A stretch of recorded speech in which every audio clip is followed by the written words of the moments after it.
These are lethal weapons. Their one purpose, the sole reason for their existence, is to knock enemy planes out of the sky. They are P-38s, and they rank with the fastest and best fighters in the air today. Now, the fact that this is a two-engine airplane does not mean that it's a difficult airplane to fly. On the other hand, the two engines do give it a wide range of performance and extra margins of safety. Some hangar experts insist that it is impossible to bail out of the 38 because of the twin booms and rudders and because of the horizontal stabilizer span.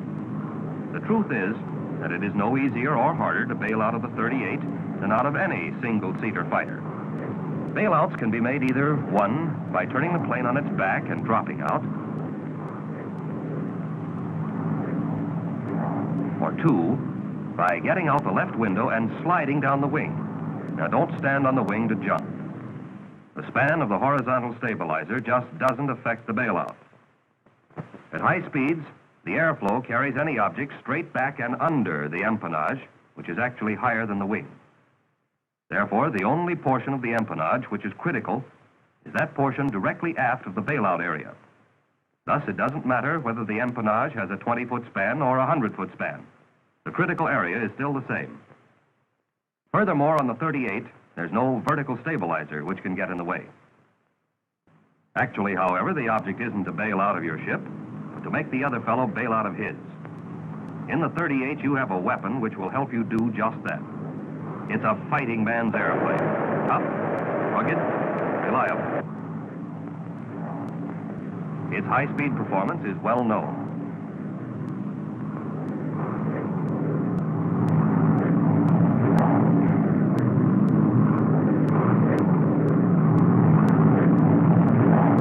But its control at low speeds is equally spectacular from the point of view of performance.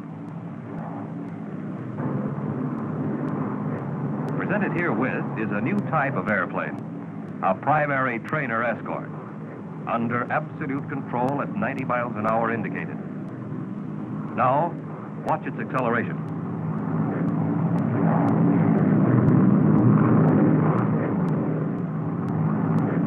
Most important of all, maximum performance makes it possible for a 38 pilot to dictate when and at what altitude he shall combat. But to achieve that maximum performance, it is first necessary to understand normal and emergency operations.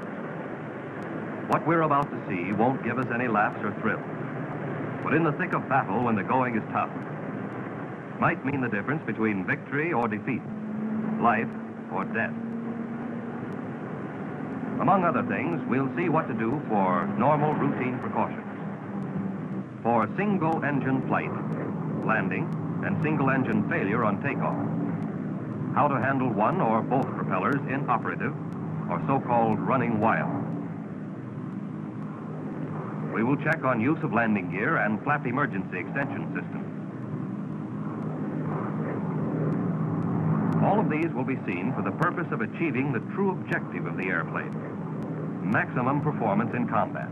And the men best qualified to demonstrate these operations are the men who know the 38 best. Men who have flown them the most, production pilots. Charlie Brannan, Tom Kennedy, Jimmy Mattern, Avery Black. The pilot who's flown more 38s than any other man is going to take it up from here. He's the chief engineering test pilot, Milo Burcham. We're not going to try to teach you how to fly. You've all had good training in other ships.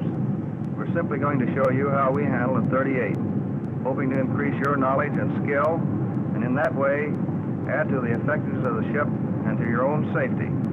There are certain routine precautions which apply to every condition on every flight. So let's take a look at those right off the bat. Before takeoff, the hatch must always be securely latched.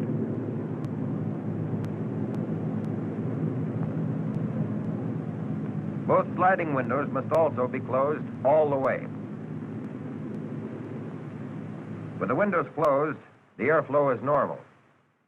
But if the windows are carelessly left open, the airflow is disturbed and causes the wake to hit the tail.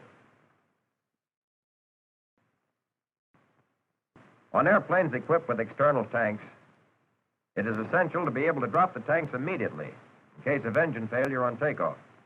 Therefore, before starting, the drop tank switch is placed in the safe position, and the drop tank selectors are placed on, so that in an emergency we can lose the tanks by simply punching the drop tank release button. When the full fuel load is carried, takeoffs are always on the front tanks. Normally, we use no flaps. Later, we will check on conditions where flaps are used. But at all times, maximum allowable manifold pressure is used. Once in position at the head of the line, and after run-up and mag check, propellers are checked in the automatic position. By trying the governors, we make certain that they're really governing.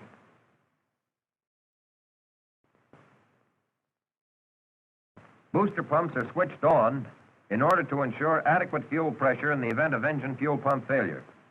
Brakes are held while both throttles are advanced to get the maximum allowable manifold pressure. In this case, 40 inches. The object is to get those turbos turning so as to obtain takeoff power at the start of the takeoff run. Furthermore, by holding the brakes as long as possible, we allow the propellers to reach the governing limit of 3,000 RPM at the start of the run. In that way, if they're going to run wild, they'll do it while there's still time to stop the ship. Now, without flaps and using 40 inches of manifold pressure, the 38 starts the takeoff run. Because of the tricycle gear, however, there is no tendency on the part of the airplane to fly itself. Therefore, at about 70 miles an hour, we start to ease back on the stick. At 90 to 100 indicated, after a run of 15 to 1,800 feet, we pull back to break ground. At this point, in spite of the lack of a feeling of lightness, the airplane responds immediately and easily. Gear is upped as soon as the ship is committed to flight.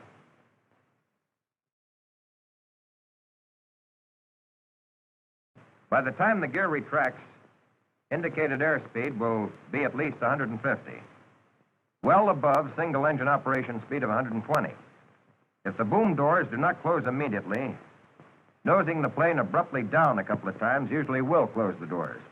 No flaps are used for normal takeoff because without them, we get the single-engine flying speed faster. But if this tower, for instance, were an obstacle 1,700 feet from the head of the runway, a zero-flap takeoff would catch it right amidships. With 50% flaps under exactly the same conditions, the airplane easily clears the tower. Airspeed will be at least 140 indicated by the time the gear retracts, which is enough speed to retract the flaps without loss of altitude. Although flaps reduce takeoff run about 500 feet, they only provide a takeoff goose because the rate of climb and speed at zero flaps quickly exceed the initial advantage with flaps. As soon as the airplane is in its climb, power is reduced to 37 inches of manifold pressure and 2,600 RPM. At this time, if high-altitude flight is not contemplated, booster pumps can be turned off. There's very little difference in the rate of climb at indicated speeds of 140 to 180 because what is gained by the angle increase is lost in speed. Basic flight characteristics of the 38 are excellent. For example, the stall, which we're about to see, is so slight as to be almost imperceptible to the camera. The power stall will occur at about 70 miles an hour. Loss of altitude will be about 50 feet. The counter-rotating propellers eliminate torque. No tendency of either wing to dip or fall away. Watch closely. There's the stall. Characteristics are just as good in the power-off stall with gear and flaps retracted or extended. Accelerated stalls, accompanied by normal buffeting, occur on any airplane when the angle of attack is increased to the point that the airflow over the wing becomes turbulent. This can happen in sharp turns, pull-outs, or other severe maneuvers. The 38 is designed to take the buffeting of the stall and has no tendency to slip off on either wing at any altitude. If you want to get out of an accelerated stall, Permit the airflow to reestablish normal lift by easing up on the stick. For the sake of greater maneuverability, there's a maneuvering stop on the flap control. With flaps in this position, turns are shortened, and similar maneuvers perform with great efficiency. Low-speed banks at low levels, however, even with the flaps full down, are non-habit forming. There's just not going to be enough time to recover lost altitude before the ground catches up with you. And in practicing maneuvers, there are two things that are darn important. First, where inverted flight is concerned, the engines are not designed for inverted flight of more than 10 seconds. Oil pressure will drop in even less time, and the bearings are apt to be damaged. Furthermore, prolonged inverted flight is in itself unnecessary. Secondly, in any maneuver which requires a downward recovery, the pilot must have plenty of air under him, at least 10,000 feet. Due to the 38's acceleration in a dive, the ground comes up awfully fast to slap you in the face. There's a dive limit chart in the cockpit. Be sure to check it.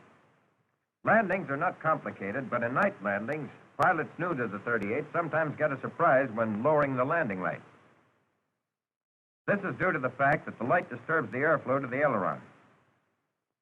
This nibbling feels a bit strange at first, but actually has no unfavorable effect as far as flying is concerned. For the landing itself, propellers are set for 2,600 RPM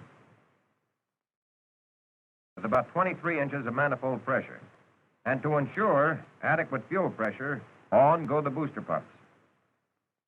Gears extended at 175 miles an hour indicated. Flaps at 150. At this time, the toe brake should be pumped to ensure adequate pressure upon landing. Now let's retract the gear again to show that even if the normal extension system fails, there is still no reason to start getting ideas about a belly landing. Two conditions are usually the cause of hydraulic system failure. Either the engine hydraulic pump has gone out, or there's a break in the hydraulic lines. If the engine pump goes out, fluid will still be in the lines, and the auxiliary hand pump can be used to extend both the gear and flaps. No other action except pumping is required, and it will take about 5 minutes to pump the gear down and lock. If, after 2 or 3 minutes of pumping, there is no feeling of pressure against the pump, it indicates that there is fluid failure. In this case, the emergency system is still on tap.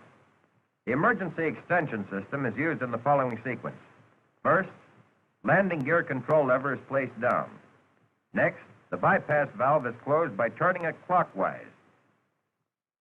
Now the hand pump selector valve handle is placed down, and the pump is operated to force the doors open with the wheels. Pumping is continued until all 3 wheels are fully extended and locked. Nosing the ship abruptly up will help force the wheels out. While pumping, the selector valve handle should be checked down to make sure it hasn't moved out of position. Flaps can also be extended by the hand pump. To do this, the flap control handle is placed down. Then the selector valve handle is set to up, and the pump operated till the flaps are extended the desired amount. If for any reason the flaps will not extend, the airplane lands well enough without them. In a zero flap landing, however, allow for float and higher stalling speed. With booster pumps on, the gear down and flaps in 50% position, the approach is made at 120 miles an hour indicated. Speed is reduced to 110. And when the approach is in the bag, the flaps are extended full down. Then, at 110, flare out and come in over the fence at 100 to 105 miles an hour, but never faster than 110. Contact never has to be made at over 100 miles an hour. The 38 lands in the same attitude as ships with conventional gear, on the 2 main wheels. The nose wheel will settle of its own accord. Don't be tricycle gear conscious. Just be flying level somewhere near the ground. Flying, not falling. And then the less the pilot does, the better. For slowing down, brakes are applied on and off, rather than with a constant pressure. There is only one way possible to make landing the 38 difficult, try to bring it in on its nose wheel. Nose wheel landings are expensive ways of messing up the landscape.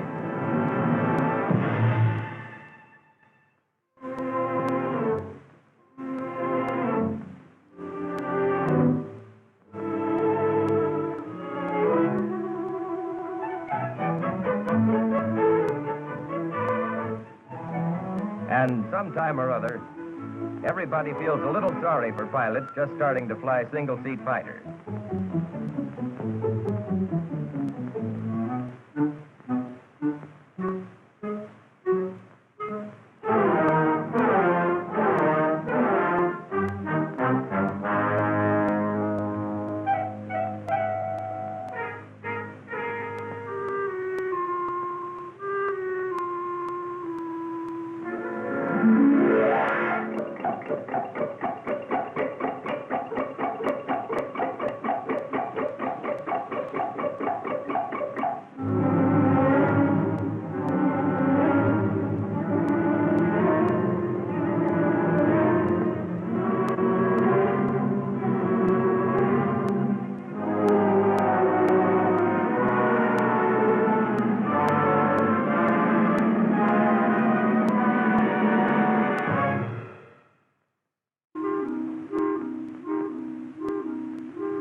But second-hand information doesn't apply anymore to pilots graduating to the 38 because an instruction version is now available as a two-place airplane. The boys call it the piggyback. Now a new pilot can ride in back of the instructor and have any procedure cleared up for him in flight. This is how it works. A couple of weeks ago, a new 38 Army pilot visited the field. Wrap your legs up, Bill, and make yourself at home. Okay.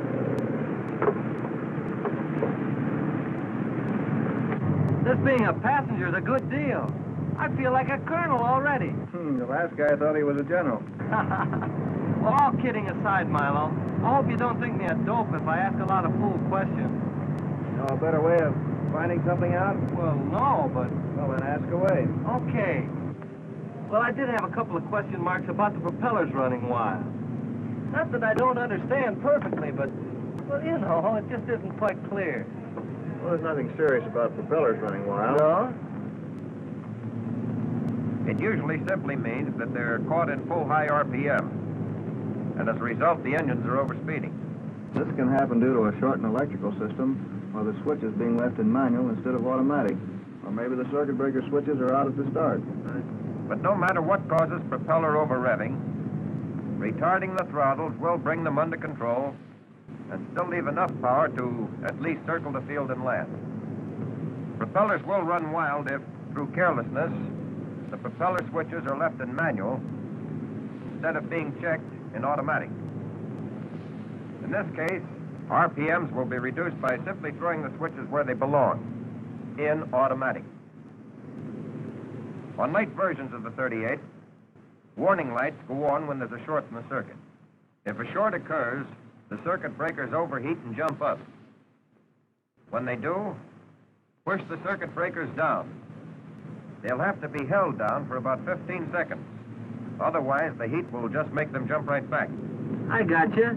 If we don't let them cool off, will it pop right back up again? Can we simulate this in flight? When we get in the air, you'll see that holding the circuit breakers down for 15 seconds has disadvantages. But now we're ready for the takeoff check. Propellers in automatic, governing check. Booster pumps on, toe brakes held, throttles advanced to get maximum allowable manifold pressure.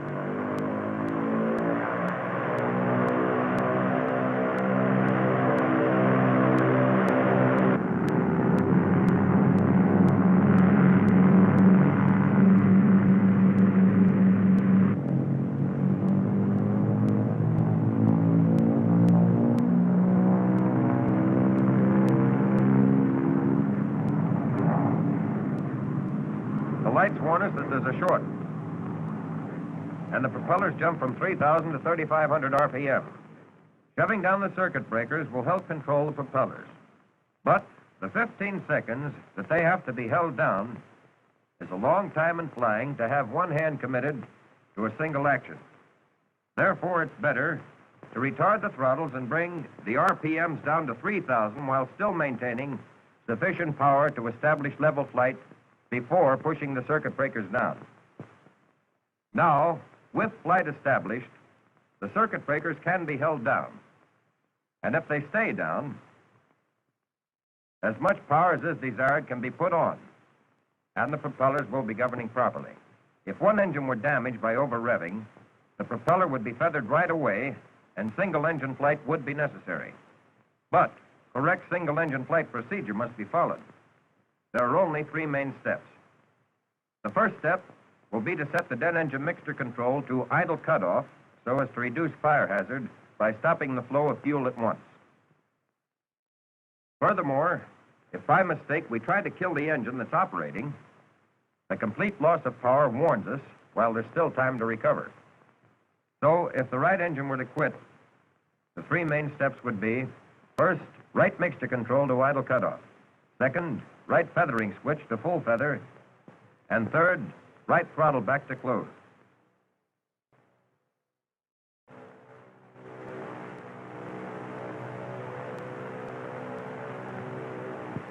That's all there is to getting set for single-engine flight.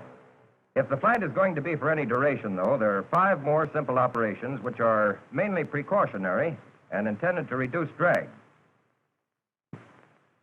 Turn the right booster pump off, trim the rudder tab, close the right tank selector valve, close the right press tone shutter, and close the right oil cooler flap. Now, that's one of the handy features of the 38. If one engine fails, there's still a mighty fine single-engine ship under us. There's no difference in flight technique with either engine.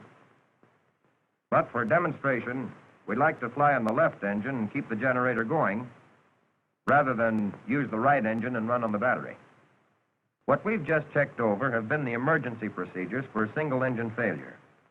But for practicing single-engine operation and maneuvers, slightly different procedures are followed so that, if necessary, the simulated dead engine can be brought back into operation quickly. In the first place, be awfully sure that the live engine is on the tank with the most fuel. Then, and only then, start the procedure for single-engine practice flight. Now, turn the right booster pump off. Then, by retarding the right throttle, single-engine failure and the resultant yaw will be simulated. Recover from yaw with opposite rudder and throw the right mixture control to idle cutoff and feather up.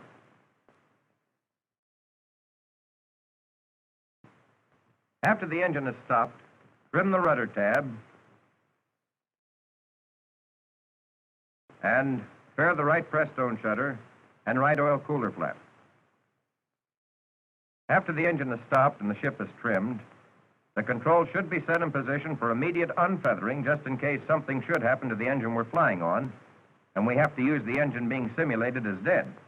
So, as soon as the propeller is feathered, set the feathering switch in the normal position.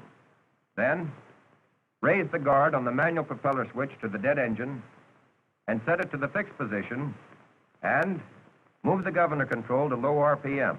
Now, with the feathering switch in normal position, the manual propeller switch to the dead engine in fixed pitch position, and the right governor control in low RPM, we can continue single-engine practice flight safely. Unfeathering to resume normal two-engine flight takes only 4 steps. Manual propeller switch is held to increase RPM until 800 is reached, and then throw the switch to the automatic position. Right mixture control is set to water-rich. Check to make sure that there is sufficient oil and fuel pressure. Open the throttle slowly, and as the press tone temperature rises, continue advancing it slowly. At 25 inches of manifold pressure, RPMs are also increased until power and propellers on both engines are synchronized.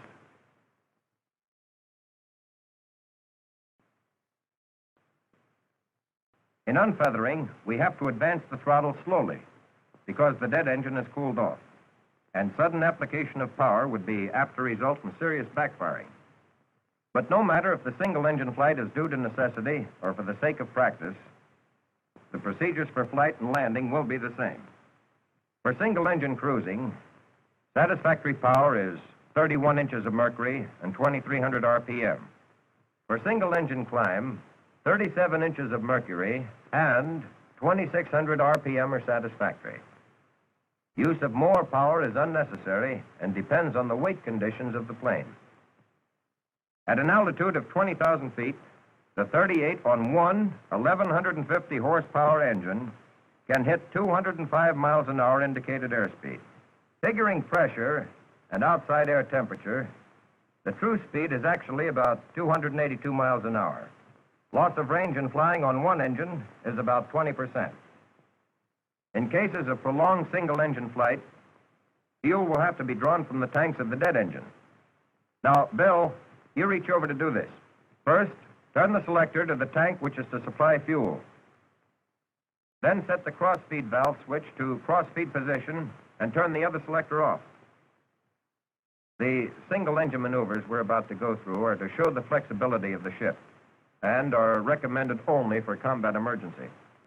A single-engine aileron roll is simple enough. But the engine design, as we know, doesn't allow inverted flight of more than 10 seconds due to the loss of oil pressure. The single-engine stall characteristics are at least the equal of most single-engine planes. The power stall occurs at 90 miles indicated, and the recovery is the same as with two engines. Now, here's the stall.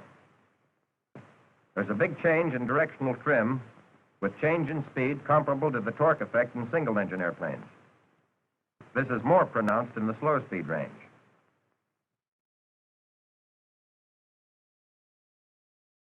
At high speed, the trim approaches the normal for twin-engine operation. And now, while we're heading back for a landing, there's one important thing to keep in mind. Never count on a two-engine plane maintaining altitude on one engine with both the gear and flaps pulled down. The landing approach is made at 2,600 RPM with 20 inches of manifold pressure. At about 160, gear is let down. Cab control will be set at 0 because there's very little torque with low power. At 135 miles an hour, flaps are extended 50%. Power and speed are decreased in the approach pattern, but 120 is maintained throughout the approach. Once full flaps are extended, the landing must be made. There is no choice in the matter. So only extend flaps 100% when you see it's in the bag.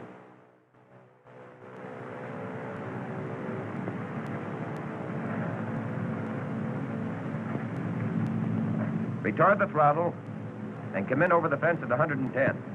Then flare out, making contact at between 95 and 100 miles an hour.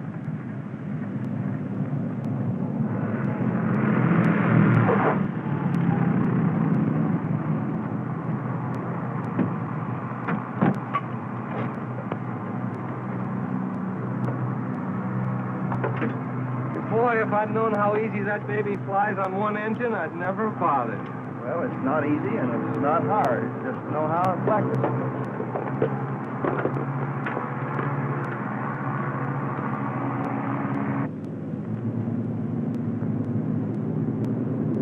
Here, Bill, this will give you some idea what I mean. Too flat an approach on single engine is definitely bad. It's apt to result in undershooting the field. The high approach can be made by diving down and leveling off short of the field. But the recommended approach has been found to be the easiest as well as the safest. It's okay to use some power until you actually contact the ground. Uh-huh. Hey, one engine's quit. You still got another engine.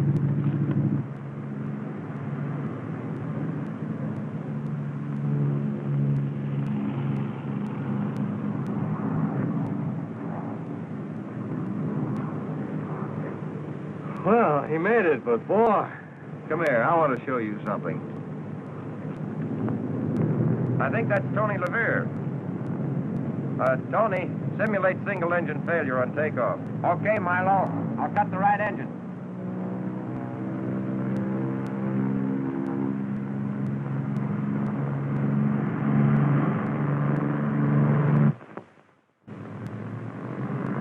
right engine will quit at 120. Power is reduced and hard left rudder to check yaw. Power increased.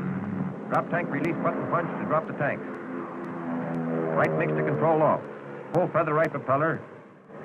Right throttle off. The other procedures are carried out while level flight is maintained until 140 miles an hour. And now he climbs to a safe altitude.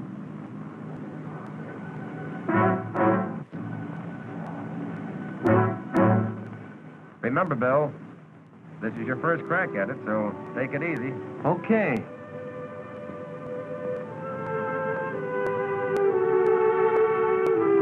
Side windows closed, hatch secure.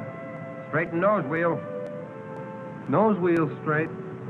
Drop tank switch at safe. Selectors on.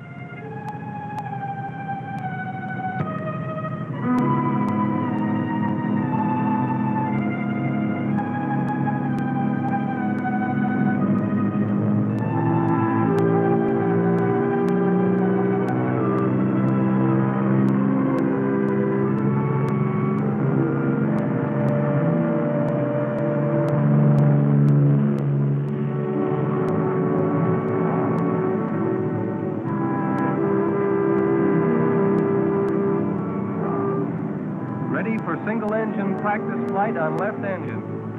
Make sure that you be on the tank with the most fuel. Switching from front to rear main. Right booster pump off and set to cut throttle. Go to it. Right throttle off, hard left rudder to check yaw. Mixture control to idle cutoff. Right propeller feathered up.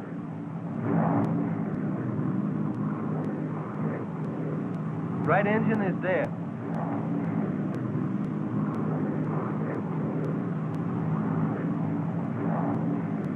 Trimming rudder tab. Closing right press-stone shutter and right oil cooler flap. How's about setting the controls for unfeathering? Feathering switch in normal position. Manual propeller switch in fixed position. Right governor control in low RPM. All set and smooth as silk. Nice going. Now circle for landing.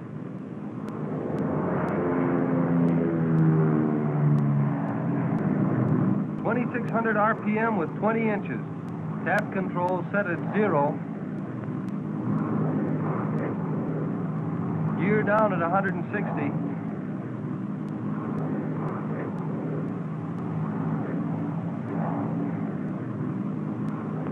.50% flaps.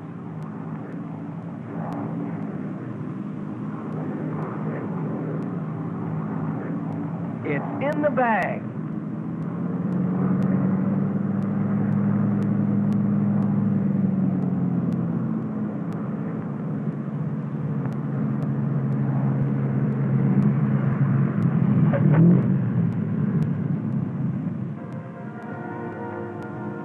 The 38 as a weapon does not have to take a back seat to any plane in the world. It's a man's airplane, effective and versatile. But remember that it is an airplane, and don't lose respect for it. Learn to take advantage of its strong features, both of safety and attack. The skies belong to you.